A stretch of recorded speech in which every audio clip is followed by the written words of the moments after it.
Look, I'm not what you'd call a storyteller. I'm Commander Pelzak of the 7th Vildorian Battle Fleet. And what I'm about to share with you is classified information that would get me demoted faster than a Zornian slug race. But honestly, after what happened, I don't even care anymore. For 12,000 years, the Galactic Conglomerate has ruled this sector of the universe with what our propaganda calls benevolent authority. Hey, there's nothing benevolent about forcing 273 species to bow down to our superior technology and cultural guidance. But that's what we did, and nobody questioned it. Nobody could question it. Until we met humans. Commander Pelzak, Grand Admiral Torvax told me, we've discovered a new species on a blue planet in the Orion Arm. Your mission is to assess their threat level before we send in the diplomats. So I did what any good commander would do. I assembled my best scout team, equipped our most advanced cloaking technology, and headed to this backwater planet called Earth. We expected primitives, maybe some creatures that had just discovered space travel. The usual stuff. Oh, how wrong we were. My first indication that something was different came when one of my scouts, Lieutenant Dramex, reported back after monitoring their global communications network. He looked traumatized. "Sir," he said, his eye stalks quivering, "they have weapons that could destroy their entire planet." "And?" I asked. "Many species develop nuclear capabilities before we find them." And he continued, "They primarily use these communication channels to share videos of their juvenile offspring falling over and small furry creatures making strange faces." I laughed. Clearly they're no threat to the conglomerate. Look, I've made plenty of mistakes in my career. I once forgot to deactivate a gravity well and sent an entire diplomatic banquet floating into the ceiling. But declaring humans no threat, that was the biggest mistake anyone in the conglomerate has made since we decided green was the universal color for our military uniforms. Trust me, you try getting blood stains out of green synthetic fabric. And so began the most humiliating chapter in conglomerate history. After my initial reconnaissance, the conglomerate did what it always does, sent in the fancy pants diplomats with their color-changing robes and pretentious vocabulary. Ambassador Loroth was chosen to lead the delegation. Poor bastard. He'd spent centuries perfecting the art of making other species feel simultaneously honored and terrified. His credentials included peacefully subjugating the warrior race of Krull and convincing the hyper-intelligent Medusan collective to surrender their quantum technology without firing a single shot. The conglomerate arranged the first contact with human world leaders at their United Nations, a laughably primitive attempt at planetary governance. Our ships descended through the atmosphere in perfect formation, creating what we thought was an awe-inspiring display of power and precision. Ambassador Loroth emerged from his ship, flanked by the elite guard, his ceremonial robes shifting through the spectrum of colors not visible to human eyes. And what did the humans do? They clapped, like we'd performed some sort of entertainment. "Greetings, people of Earth," Loroth began, his translator converting his melodic Veldorian into human languages. "I come as an emissary of the Galactic Conglomerate, rulers of 273 worlds across this sector. We offer you the unprecedented honor of becoming the 274th species under our protection." A human in the front row, some representative from a region called Australia, actually snorted, then said, "Yeah, nah, we're good, mate." Loroth was so confused he actually checked his translator device. In 37,000 diplomatic missions, no one had ever just declined. "Perhaps you misunderstand," Loroth continued, his neck frills turning a dangerous shade of purple. "Your technology is centuries behind ours. Your weapons would be useless against even our smallest vessels. We offer you advancement, protection, and purpose." Then another human, a female from New York, stood up and said, "Listen, Space Squid, we've seen this movie before. Independence Day, War of the Worlds, Mars attacks, we know how this ends. Either Will Smith punches you in the face, or we give you the common cold. So how about we skip ahead to the part where we establish trade relations as equals? The audacity. The Grand Vizier Zelnak, who was watching the transmission from our command ship, nearly molted in rage. But the worst was yet to come. Oh, stars above, the space taco incident. I still wake up in cold sweats thinking about it. Lorith invited the human delegation aboard our command vessel for a formal diplomatic dinner. The Grand Vizier himself had traveled 17 light years to oversee this historic occasion. As is customary, we prepared our sacred welcoming feast, the ceremonial Floxian mind meld slug, served on our holiest relic, the plate of truth. The human representative, President something or other, took one look at the writhing ceremonial slug, picked it up, folded it inside the plate of truth, which, by the way, is not foldable, and said, "This space taco needs hot sauce," before attempting to consume both the sacred slug and the 4-million-year-old relic. The Grand Vizier's reaction? Let's just say the humans learned very quickly that our species can projectile vomit acid when offended. Diplomatic relations deteriorated rapidly after that. The humans refused to kneel before our technology demonstrations. When shown our matter conversion engines, they asked if we could supersize their fast food. When presented with our immortality serums, they asked if it cured hangovers. By the end of the first contact week, 17 diplomats had requested early retirement. Ambassador Lorith had developed a nervous twitch in his third eye, and the Grand Vizier had declared humans the most insufferably arrogant species in the known universe. And honestly, that was just the beginning. After the diplomatic catastrophe, the Galactic Conglomerate High Council convened an emergency session. I was there, standing at attention while 12 ancient Veldorians argued about what to do with these humans. They must be taught respect, Supreme Commander Nalthex declared, pounding his gnarled fist on the quantum crystal table. No species has ever refused integration into the conglomerate. Grand Strategist Peloria, always the voice of reason, suggested caution. Perhaps we should study them further. Their behavior patterns don't match any known species profile. Nalthex sneered. Study them? They eat sacred relics and make jokes about our digestive processes. I say we deploy the Third Armada and reduce their major cities to educational examples. And that, friends, is how we ended up launching the most embarrassing military campaign in the history of the conglomerate. Admiral Granther was given command of the operation. You should have seen him strutting around the bridge of his flagship, the Inevitable Dominance, 14 kilometers of the most advanced weaponry in the galaxy.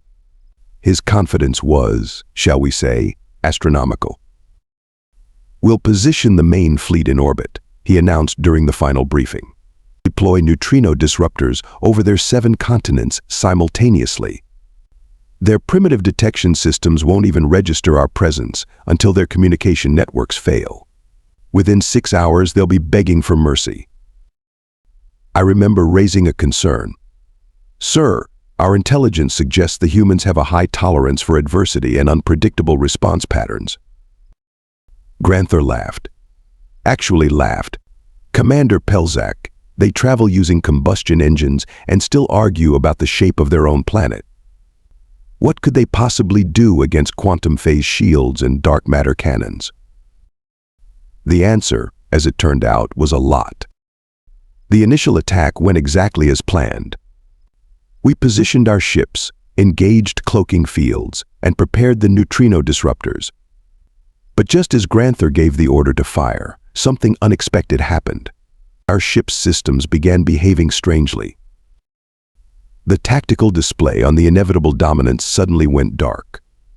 When it reactivated, instead of showing battlefield statistics, it displayed a small furry Earth creature with large eyes, accompanied by text that read, "I can has Starship." Yes, they hacked our supposedly unhackable systems and deployed something they called cat memes. While our tech specialists frantically tried to regain control, the humans launched their counterattack. Instead of targeting our weapons or propulsion systems like any sensible military would, they fired missiles at seemingly random points in space. They're shooting blindly. Granther declared triumphantly. Their primitive sensors can't penetrate our cloaking fields. But then the missiles detonated, releasing clouds of paint.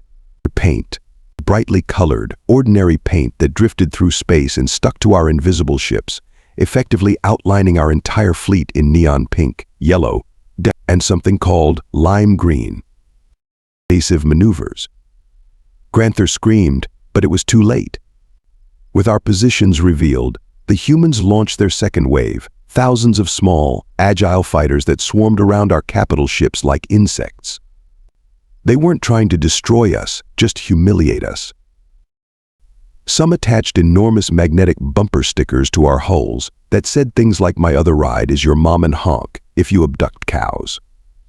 Others projected enormous images of human buttocks onto our ship's surfaces. The final indignity came when they somehow accessed our communication systems. Admiral Granther was in the middle of ordering a full retreat when his voice modulator malfunctioned. Instead of his commanding baritone, his orders were transmitted in what humans call a chipmunk voice. The bridge crew tried to maintain composure, but when the admiral shouted, "Fall back to Sector 7," and it came out sounding like a squeaky toy, even the most disciplined officers couldn't contain their laughter. Granther's humiliation was complete when a human voice broke into our secure channel. "Hey, alien dudes, we're throwing a party on the dark side of the moon. Biob, bring your own biome." We retreated. The mighty Third Armada of the Galactic Conglomerate, with its planet-destroying capabilities and fearsome reputation, retreated from a species that still thought toilet humor was the pinnacle of comedy. And somewhere in the vast emptiness of space, Admiral Granther's career aspirations died a quiet death. After the humiliating first battle, the High Command regrouped. We implemented 17 new layers of cybersecurity, designed impenetrable firewalls, and even reverted to using old-fashioned analog systems for critical communications. "Let's see them hack that," General Sorlax boasted. The humans, naturally, found another way to torment us. They started broadcasting on our military channels. Not threats, not demands, but comedy routines. Comedy routines. I remember sitting in the command center when the first transmission broke through. "What's the deal with space food? You travel across the galaxy, but can't figure out how to make a decent sandwich. Is anti-gravity affecting your taste buds?" The tactical officers stared at their consoles in confusion. One of them actually laughed before catching himself. General Zorlax ordered the channels switched, but the humans were on every frequency. "Take my wife, please. No, seriously, take her. She's always wanted to see the universe. Just bring her back before dinner on Sunday. She's making pot roast." The psychological impact was unexpected. Our troops, trained to resist torture and mind control, had no defense against humor. After centuries of rigid military discipline, hearing jokes about flatulence and mating rituals was both shocking and strangely liberating. And then came Operation Whoopee Cushion. I still can't believe I'm putting this in an official report. The humans somehow managed to infiltrate our supply chains. When the Veldorian Council of Admirals convened for their emergency strategy session, they sat down on their ceremonial hover chairs and, well, the sound that erupted could only be described as a cross between a dying Glarfax beast and a malfunctioning waste disposal unit. The most dignified military leaders in the galaxy, simultaneously appearing to break wind. The footage leaked to every ship in the fleet within hours. But the true genius of human psychological warfare was yet to come. They started broadcasting their entertainment, music, shows, games on open channels. Not as an attack, but as if sharing with friends. Our soldiers, bored between battles, started watching.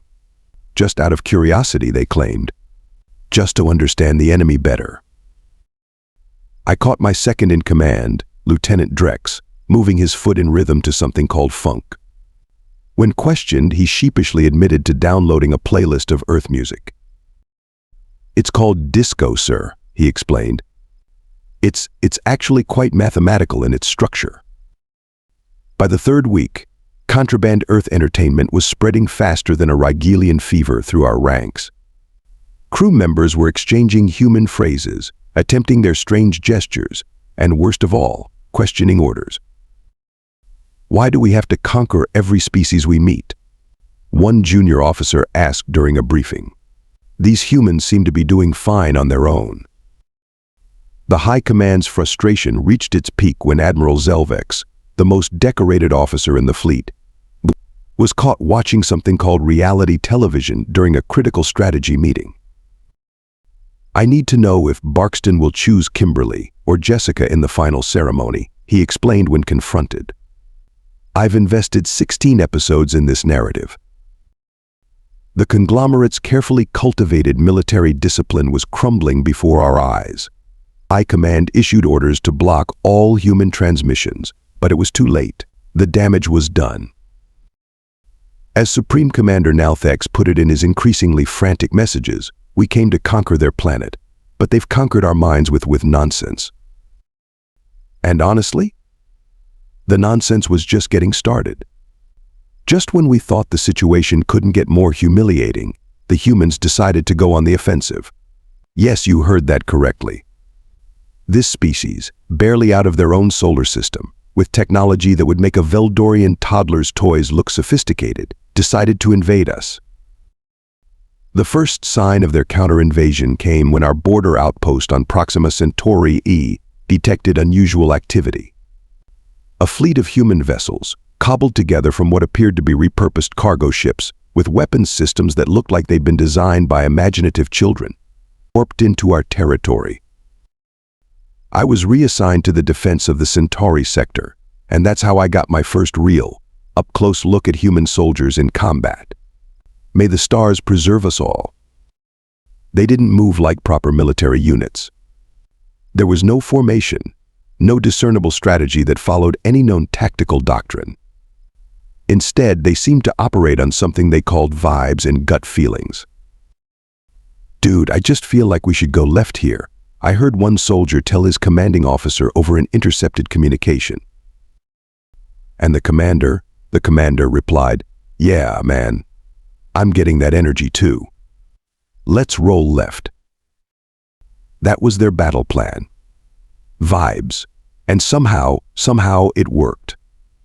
They managed to bypass our orbital defense grid by flying a pattern so erratic and nonsensical that our targeting algorithms couldn't predict their movements.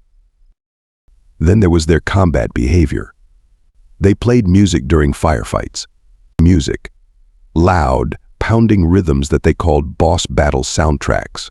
They shouted movie quotes while charging into battle. They gave nicknames to their weapons and talked to them as if they were companions. Come on, Bertha, I heard one human say to his missile launcher. Don't fail me now, baby. But perhaps the most bizarre aspect was their apparent lack of fear. Not because they were exceptionally brave or well-trained, but because they treated the whole war like some kind of recreational activity. Best vacation ever. One human soldier shouted as he jetpacked across our defensive line, throwing devices that exploded into clouds of glitter and temporary paralytic agents. The diplomatic mix-up with the Tequila happened during their raid on our administrative center on Proxima Centauri IA. They'd breached our final defensive perimeter, and we were prepared for the worst. Execution, torture, at minimum, a humiliating surrender ceremony. Instead, they brought bottles of clear liquid and small wedges of green fruit. We come in peace now, their captain announced, a human female named Blackburn with facial decorations and head fur dyed in multiple unnatural colors. We figured, why not just have a drink and talk this out? Our garrison commander, unsure how to respond to this breach of wartime protocol, hesitantly agreed. The humans poured the liquid tequila, they called it, into small containers and demonstrated how to consume it with the fruit and a substance called salt. 3 hours later, the entire Veldorian command staff was singing human karaoke songs. The defense minister had received something called a tattoo on his dorsal spine, and our garrison commander was explaining, in great detail, why the conglomerate's expansion policy was totally bogus, man. By morning, we had signed not a surrender document, but a friendship treaty that our legal experts later desperately tried to invalidate. The humans had recorded the entire proceeding and broadcast it across the sector. The most alarming development came next. The subjugated species in our territory watched these broadcasts with great interest. The Arcturians, the Rigelians, the Tau-Cetians all saw how humans treated war like a game and diplomacy like a party. They saw how humans refused to be intimidated by superior technology or military might. And they began to wonder why they had submitted to the conglomerate for so long. The humans, in their chaotic brilliance, began forming alliances, not through formal treaties or political maneuvering, but through what they called hanging out and cultural exchanges. They introduced the concept of weekend brunches to the Arcturians, who became immediately obsessed. They taught Rigelian youth something called breakdancing. They showed the Tau-Cetians how to make memes about their Veldorian governors. Within a month, we faced not just human incursions but full-scale rebellions across 12 previously stable sectors. The rebels didn't use our weapons or follow our tactics. Instead, they adopted human methods, unpredictable, irreverent, and infuriatingly effective. When High Command demanded I explain how my sector had fallen so quickly, I could only provide one answer. They didn't conquer us, sir. They threw a party and everyone came. The most terrifying thing? The humans were having fun. In the middle of an interstellar war, they were enjoying themselves. And nothing is more dangerous than an enemy who treats your most serious efforts as their entertainment. The inevitable finally happened. After 6 months of increasingly absurd defeats, the Galactic Conglomerate Supreme Council called for peace negotiations. I was selected as part of the delegation, presumably because I was one of the few high-ranking officers who hadn't suffered a complete mental breakdown after dealing with humans. The peace conference was held on their lunar colony, a small, pressurized dome that they decorated with something called disco balls and lava lamps for the occasion. Our delegation arrived in our formal diplomatic attire, prepared for the solemn, arduous process of interstellar treaty negotiations. The humans showed up in colorful shirts with floral patterns they called Hawaiian and offered everyone something called cocktails with little umbrellas. What followed was the strangest diplomatic encounter in recorded history. The humans didn't demand reparations or territory. They didn't even ask for technology transfers or trade agreements, the standard currency of peace talks. No, they proposed something unprecedented. They wanted to become cultural consultants to the conglomerate. "Look," said their lead negotiator, a surprisingly young human named Mika Takahashi. "You guys are obviously great at the whole ruling the galaxy with an iron fist thing. Super impressive starships, very intimidating uniforms, for the menacing architecture. But you're all so boring." Our Supreme Chancellor's eye stalks twitched in indignation, but she continued before he could object. "We don't want to fight you. Fighting's a drag.